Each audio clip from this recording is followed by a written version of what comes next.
ओम शांति। आज 11 अक्टूबर 2024 के महावाक्यों में प्यारे मीठे बाप दादा ने कहा, मीठे बच्चे, बाप की याद के साथ साथ ज्ञान धन से संपन्न बनो। बुद्धि में सारा ज्ञान घूमता रहे, तब अपार खुशी रहेगी। सृष्टि चक्र के ज्ञान से तुम चक्रवर्ती राजा बनेंगे।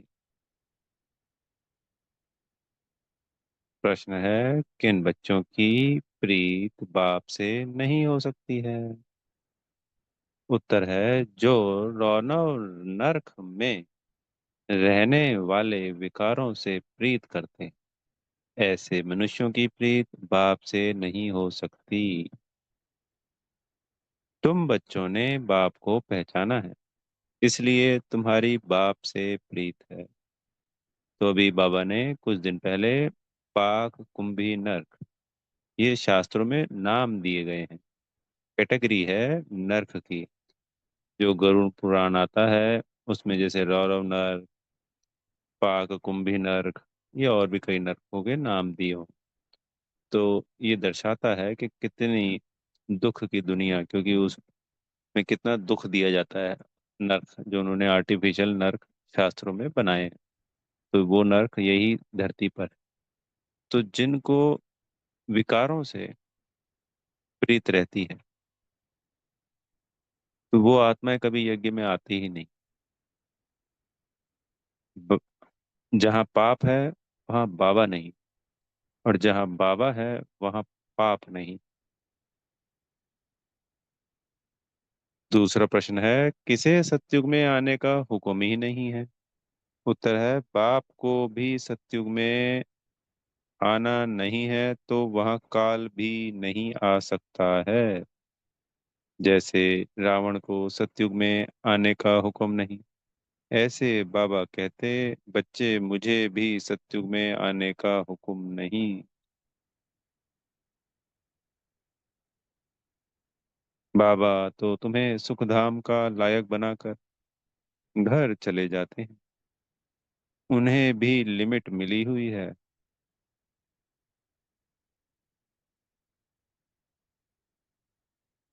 ओम शांति। रूहानी बाप बैठ रूहानी बच्चों को समझाते। रूहानी बच्चे याद की यात्रा में बैठे हुए हो। अंदर में यह ज्ञान है न, कि हम आत्माएं याद की यात्रा पर हैं। यात्रा अक्षर तो जरूर दिल में आना चाहिए। जैसे वह यात्रा करते हैं हरिद्वार अमरनाथ जाने की, यात्रा पूरी की फिर लौट आते हैं। यहाँ फिर तुम बच्चों की बुद्धि में है कि हम जाते हैं शांति धाम। बाप ने आकर हाथ पकड़ा है, हाथ पकड़कर पार ले जाना होता है। तो हम बच्चों का हाथ किसने पकड़ा है? सर्वशक्तिवान, गुणों के सागर, शक्तियों के सागर प्यारे मीठे बाबा ने सदा यही कहना कि बाबा आपने हाथ पकड़ रखा है मुझ आत्मा का। ऐसा नहीं कि मैंने आपका हाथ पकड़ रखा है, क्योंकि जब बाबा ने हाथ पकड़ रखा है तो वो परमानेंट पकड़ रखा है, फिर हम नहीं छुड़ाएंगे। हमने पकड़ लिया, बच्चा जब पकड़ लेता है रास्ते किनारे चल रहा है, जब माँ बाप ने हाथ पकड़ा होता है तो फिर वो छुड़वा थोड़ी सकता है, भाग थोड़ी सकता है। पर अगर बच्चे ने उंगली पकड़ रखी है, तो कभी भी बच्चा लालच में आता है, इधर उधर कुछ देखता है और बिना देखे ही उंगली छोड़कर भाग जाता है। तो इसलिए कभी भी उंगली नहीं पकड़ना।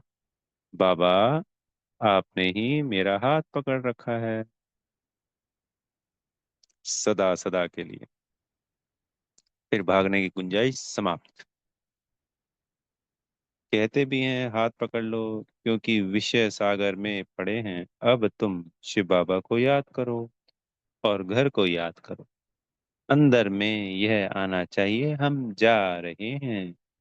इसमें मुख से कुछ भी बोलना नहीं है। अंदर में सिर्फ याद रहे, बाबा आया हुआ है लेने लिए। याद की यात्रा पर जरूर रहना है। इस याद की यात्रा से ही तुम्हारे पाप कटने, तभी फिर उस मंजिल पर पहुंचेंगे। कितना क्लियर बाप समझाते हैं, जैसे छोटे बच्चे को पढ़ाया जाता है ना। सदैव बुद्धि में हो कि हम बाबा को याद करते जा रहे हैं। बाप का काम ही है पावन बनाकर पावन दुनिया में ले जाना। बच्चों को तो ले जाते हैं, आत्मा को ही यात्रा करनी है। हम आत्माओं को बाप को याद कर घर जाना है, तो हम सभी आत्माओं को बाबा को याद करना है। और फिर हम अपने अपने घर जाएंगे, अपने हमारा एक ही घर है हम सबका। हम सब अपने घर जाएंगे, घर पहुंचेंगे। बताओ संसार में कितने घर हैं, और निराकार हमारा एक ही घर है, एक ही बाबा है हमारा। कितनी अच्छी फैमिली है, सुंदर फैमिली है। वैसे तो वहाँ हम चैतन्य में नहीं होते, कहने मतलब ऊर्जा शक्ति तो है, पर ऐसा नहीं है कि हम कुछ खेल पाल करते हैं। वहां जाके हम स्थिर हो जाते हैं, शांति में। ऐसा भी कुछ होना चाहिए था कि परम धाम में भी जाते, और हम सारे बच्चे बाबा के संग खेलते, खेल पाल करते, आत्मिक स्थिति में ही, उसमें चैतन्य ऊर्जा के रूप में। जैसे अभी शरीर से सब कुछ भान रहता है ना, तो वैसे वहां पे भी भान रहता सब बच्चों को। थोड़ी देर के लिए होता। घर पहुंचेंगे फिर बाबा का काम पूरा हुआ। बाप आते ही हैं पथ से पावन बनाकर घर ले जाने। पढ़ाई तो यहाँ ही पढ़ते, भल घूमो फिरो कोई भी काम काज करो, बुद्धि में यह याद रहे। योग अक्षर में यात्रा सिद्ध नहीं होती, योग सन्यासियों का है। वह तो सब है मनुष्यों की मत। आधा कल्प तुम मनुष्य मत पर चले हो, आधा कल्प दैवी मत पर चले थे। अभी तुमको मिलती है ईश्वरीय मत। तो सर्वोच्च मत कौन सी हुई? ईश्वरीय मत। ठीक है, द्वापर सत्युग त्रेता की दैवी मत है, पर ये कह सकते हैं कि वो ईश्वरीय मत से ही तो निकली ना, दैवी मत भी तो। पर यहाँ चूंकि डायरेक्ट बाबा ही हमको दे रहे हैं, तो ये ईश्वरीय मत हो गई। वहाँ देवी देवताओं से मिलती है, पर इमर्स वाली मिली हुई पीछे से तो हमको हमारे बाबा से है। योग अक्षर नहीं कहो, याद की यात्रा कहो। आत्मा को यह यात्रा करनी है। वह होती है जिस्मानी यात्रा, शरीर के साथ जाते हैं। इसमें तो शरीर का काम ही नहीं। आत्मा जानती है हम आत्माओं का वह स्वीट घर है, प्यारा मीठा स्वीट साइलेंस होम। बाप हमको शिक्षा दे रहे हैं जिससे हम पावन बने। याद करते करते तमो प्रधान से सतो प्रधान बनना है। यह है यात्रा। हम बाप की याद में बैठते हैं, क्योंकि बाबा के पास ही घर जाना है। बाप आते ही हैं पावन बनाने, सो तो पावन दुनिया में जाना ही है। बाप पावन बनाते हैं, फिर नंबरवार पुरुषार्थ अनुसार तुम पावन दुनिया में जाएंगे। यह ज्ञान बुद्धि में रहना चाहिए। हम याद की यात्रा पर हैं। हमको इस मृत्यु लोक में लौट कर नहीं आना है। बाप का काम है हमको घर तक पहुंचाना।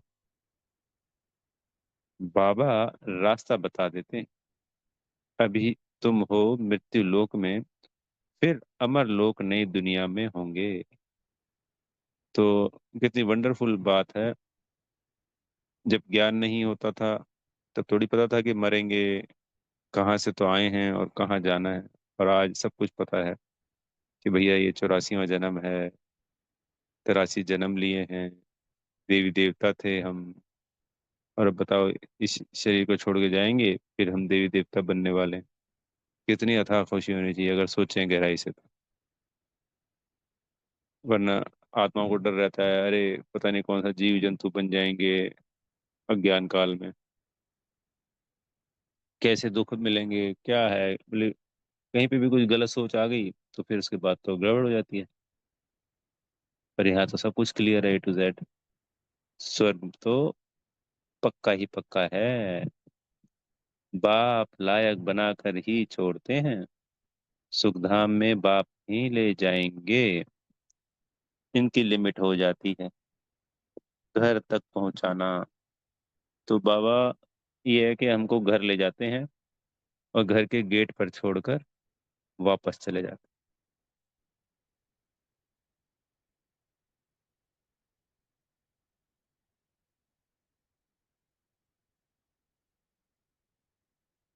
फिर हमारा इंतजार कर रहे होते हैं 4,900 साल तक।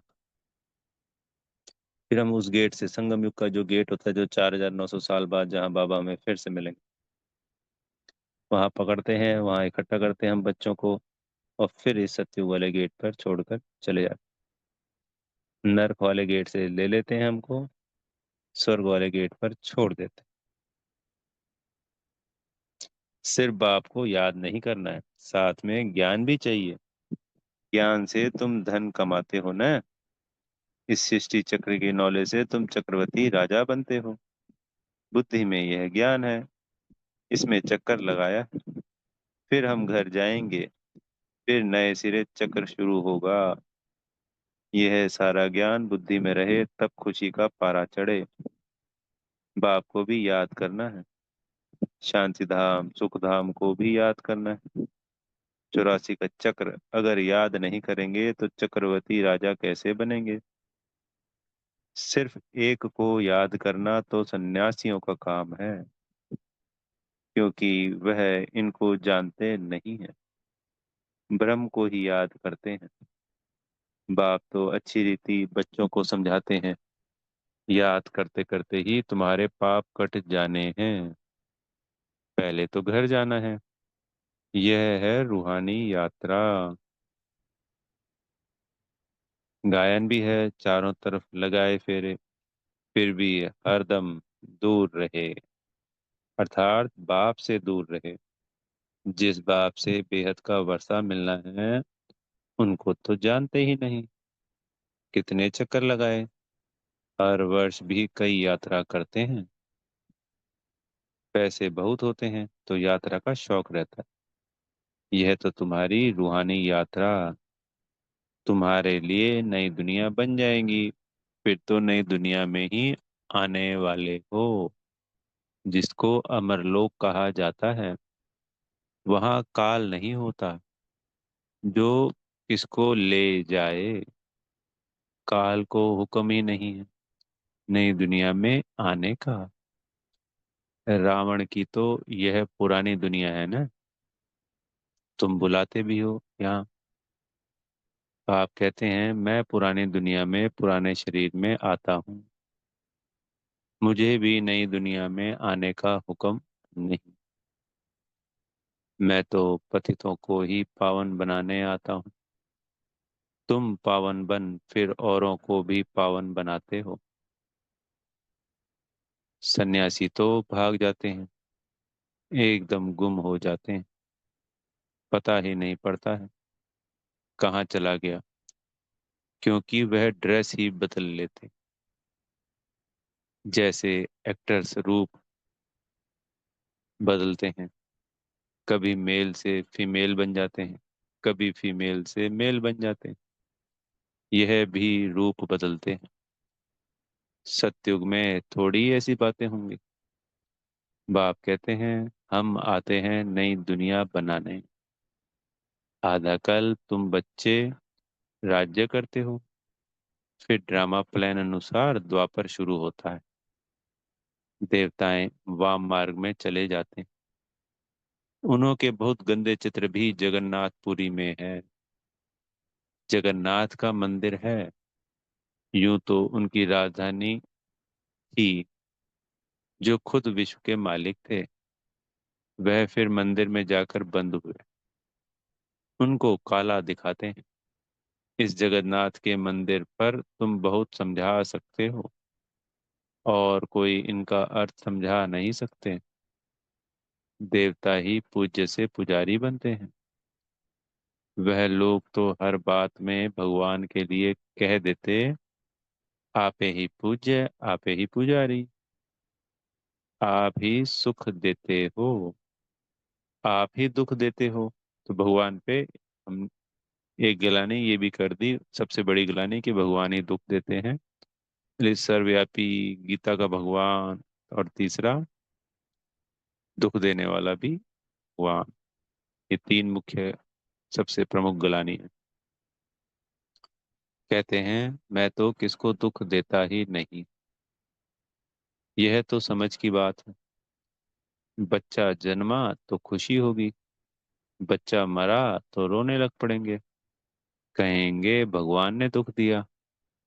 अरे, यह अल्पकाल का सुख दुख तुमको रावण राज्य में ही मिलता है, मेरे राज्य में दुख की बात ही नहीं होती। सत्य को कहा जाता है अमर लोक, इसका नाम ही है मृत्यु लोक। अकाले मल पड़ते हैं, वहां तो बहुत खुशियां मनाते हैं, आयु भी बड़ी रहती है। बड़ी में बड़ी आयु 150 वर्ष की होती है। यहाँ भी कभी कभी ऐसे कोई की होती है, परंतु यहाँ तो स्वर्ग नहीं है ना। कोई शरीर को बहुत संभाल से रखते हैं तो आयु बड़ी भी हो जाती है, फिर बच्चे भी कितने हो जाते हैं, परिवार बढ़ता जाता है, वृद्धि जल्दी होती है। जैसे झाड़ में टालियां निकलती हैं, 50 टालियां और उनसे और 50 निकलेंगी, कितना वृद्धि को पाते हैं। यहाँ भी ऐसे, इसलिए इनका मिसाल बढ़ के झाड़ से देते हैं। सारा झाड़ खड़ा है, फाउंडेशन है नहीं। यहाँ भी आदि सनातन देवी देवता धर्म का फाउंडेशन है नहीं।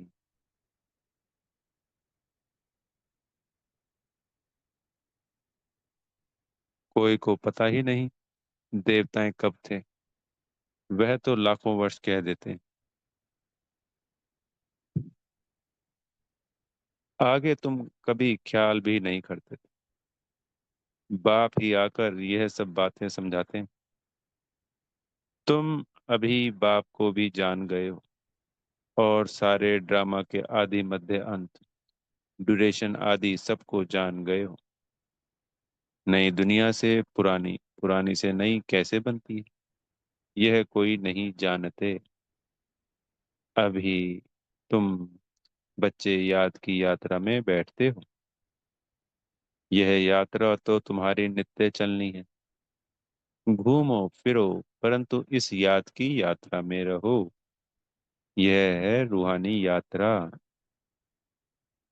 तुम जानते हो, भक्ति मार्ग में हम भी उन यात्राओं पर जाते थे। चार धाम की यात्रा, Haridwar, Mathura, Vrindavan, Tirupati Balaji, south, north, east, west, चारों तरफ अनेकों अनेक। अभी बाबा ने कहा ना, चार धाम की यात्रा में, पर उसके अलावा भी अनेकों अनेक मंदिर, तीर्थ स्थल, कहाँ कहाँ नहीं जाते थे। बहुत बार यात्रा की होगी। जो पक्के भक्त होंगे, बाबा ने समझाया है, एक शिव की भक्ति करना, वह है अव्यभिचारी भक्ति। फिर देवताओं की होती है, फिर पांच तत्वों की भक्ति करते हैं। देवताओं की भक्ति फिर भी अच्छी है, क्योंकि उन्हों का शरीर फिर भी सतो प्रधान है। मनुष्यों का शरीर तो पतित है ना, वह तो पावन है। फिर द्वापर से लेकर सब पतित बन पड़े हैं, नीचे गिरते आते हैं। सीढ़ी का चित्र तुम्हारे लिए बहुत अच्छा है समझाने का। जिनकी भी कहानी बताते हैं ना, यह सब दृष्टांत आदि इस समय के ही हैं, सब तुम्हारे ऊपर ही बने हुए हैं। भ्रमरी का मिसाल भी तुम्हारा है। जो कीड़ों को आप समान ब्राह्मण बनाते हो, यहाँ के ही सब दृष्टांत है। तुम बच्चे पहले जिस्मानी यात्रा करते थे, अभी फिर बाप द्वारा रूहानी यात्रा सीखते। यह तो पढ़ाई है ना। भक्ति में देखो क्या क्या करते। सबके आगे माथा टेकते रहते हैं। एक के भी ऑक्यूपेशन को नहीं जानते। हिसाब किया जाता है ना। सबसे जास्ती जन्म कौन लेते, फिर कम होते जाते हैं। यह ज्ञान भी अभी तुमको मिलता है। तुम समझते हो बरोबर स्वर्ग था। भारतवासी तो इतने पत्थर बुद्धि बने हैं। उनसे पूछो स्वर्ग कब था, तो लाखों वर्ष कह देंगे। अभी तुम बच्चे जानते हो, हम विश्व के मालिक थे, कितने सुखी थे। अब फिर हमको बेगर टू प्रिंस बनना है। दुनिया नई से पुरानी होती है ना, तो बाप कहते हैं मेहनत करो। यह भी जानते हैं माया घड़ी घड़ी बुला देती है। बाप समझाते हैं बुद्धि में सदैव यह याद रखो, हम जा रहे हैं। हमारा इस पुरानी दुनिया से लंगर उठा हुआ है। नैया उस पार जानी है। गाते हैं ना, नैया हमारी पार ले जाओ। कब पार जानी है वह जानते नहीं। तो मुख्य है याद की यात्रा। बाप के साथ वर्षा भी याद आना चाहिए। बच्चे बालिग होते हैं तो बाप का वर्षा ही बुद्धि में रहता है। तुम तो बड़े हो ही, आत्मा झट जान लेती है। यह बात तो बरोबर है। बेहद के बाप का वर्षा है ही स्वर्ग। बाबा स्वर्ग की स्थापना करते हैं, तो बाप की श्रीमत पर चलना पड़े। बाप कहते हैं पवित्र जरूर बनना है।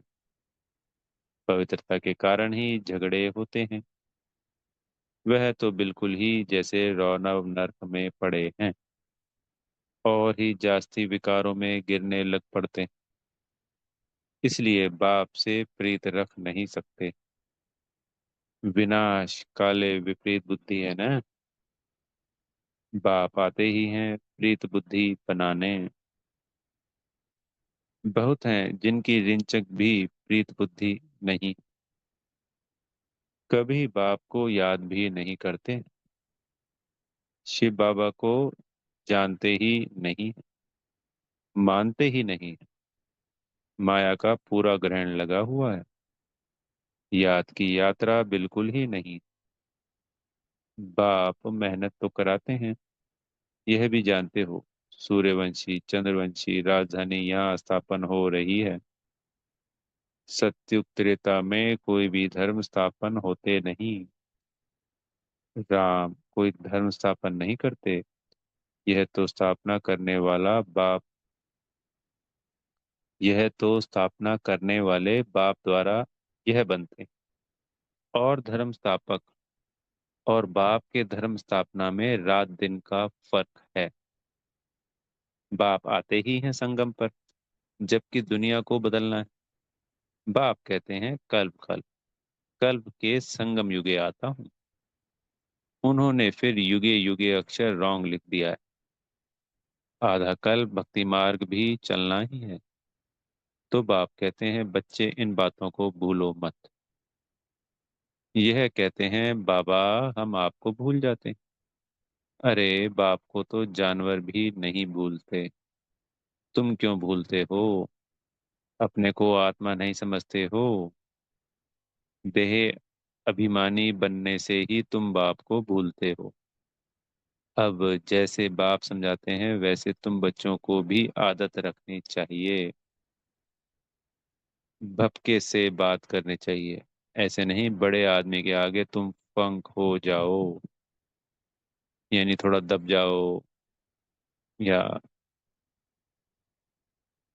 हवाइयाँ उड़ जाए, तोते उड़ जाए कहते हैं ना। तुम कुमारियां ही बड़े बड़े विद्वान पंडितों के आगे जाती हो, तो तुम्हें निडर हो समझाना है। अच्छा, मीठे मीठे सिकी लदे बच्चों प्रति माता पिता बाप दादा का याद प्यार और गुड मॉर्निंग। रूहानी बाप की रूहानी बच्चों को नमस्ते। हम रूहानी बच्चों के प्यारे मीठे रूहानी बाप दादाजी को याद, प्यार, गुड मॉर्निंग और नमस्ते। धारणा के लिए मुख्य सार में पहला पॉइंट, बुद्धि में सदैव याद रहे कि हम जा रहे हैं। हमारी नैया का लंगर इस पुरानी दुनिया से उठ चुका है। हम हैं रूहानी यात्रा पर, यही यात्रा करनी और करानी। दूसरा पॉइंट, किसी भी बड़े आदमी के सामने निर्भयता से बात करनी, पंक नहीं होना है। देही अभिमानी बनकर समझाने की आदत डालनी है। सदगुरु जी से वरदान मिल रहा है, व्यर्थ व माया से इनोसेंट बन दिव्यता का अनुभव करने वाले महान आत्मा भव।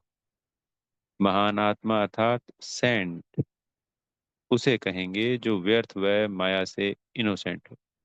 जैसे देवताएं इससे इनोसेंट थे, ऐसे अपने वो संस्कार इमर्ज करो। व्यर्थ के अविद्या स्वरूप बनो, यानी व्यर्थ की हमको नॉलेज ही ना हो, क्योंकि यह व्यर्थ का जोश कई बार सत्यता का होश, यथार्थता का होश समाप्त कर देता है। तो व्यर्थ का जोश और यथार्थता यानी जो भी सच्चाई है उसका होश समाप्त कर देता है। इसलिए समय, श्वास, बोल, कर्म, सब में व्यर्थ से इनोसेंट बनो।